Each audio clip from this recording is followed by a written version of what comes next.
You're watching the market crash. Your portfolio is down 10%, 20%, 30%. Your heart starts beating faster. Your mind races. What if it keeps dropping? What if I lose everything? You tell yourself you'll hold, but the pain keeps growing.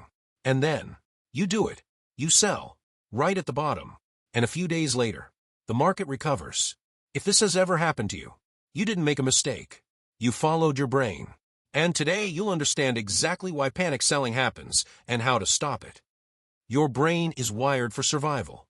Your brain has one main job: keep you alive, not make you rich, not help you invest. Survive. Thousands of years ago, reacting quickly to danger meant survival. If something felt risky, you ran. Immediately. No analysis. No strategy. Just action. And that same system is still active today.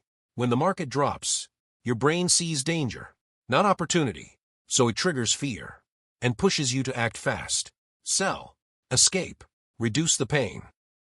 Loss feels stronger than gain. Here's something most people don't realize. Losing money feels about twice as painful as gaining money feels good. This is called loss aversion.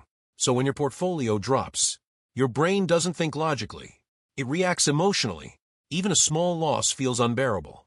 And the bigger the drop, the stronger the pressure to escape. That's why you don't sell when you should. You sell when you can't handle the pain anymore. The snowball effect of fear. Panic selling doesn't happen instantly. It builds.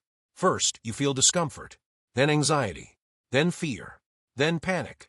And at that point, you're no longer thinking. You're reacting. Every red candle makes it worse. Every negative tweet increases pressure. Every headline amplifies fear, until selling feels like the only option. Why you always sell the bottom? Here's the brutal truth. The moment you feel the strongest urge to sell is usually the worst time to sell. Why? Because that's when fear is at its peak. And markets move based on emotion cycles. Fear, selling, bottom, relief, recovery, growth. So when everyone panics, that's often when the market is closest to reversing. And that's exactly when most people exit. How smart investors stay calm. Smart investors don't remove emotions. They control their behavior. They expect volatility. They plan for drops. They don't react in the moment. They decide in advance. They use predefined entry points, stop-loss rules, long-term perspective. Because when the market moves, they don't need to think. They already know what to do. How to stop panic selling. You don't need to be fearless. You need a system. First, decide your exit before you enter. Second, accept losses as part of the game. Third, reduce position size to lower stress. Fourth, avoid watching charts constantly. Fifth, focus on long-term strategy. Because panic comes from uncertainty, and rules remove uncertainty. Panic selling is not a weakness. It's a natural reaction.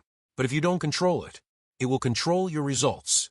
The market doesn't destroy your profits. Your reactions do. Change how you respond, and everything changes.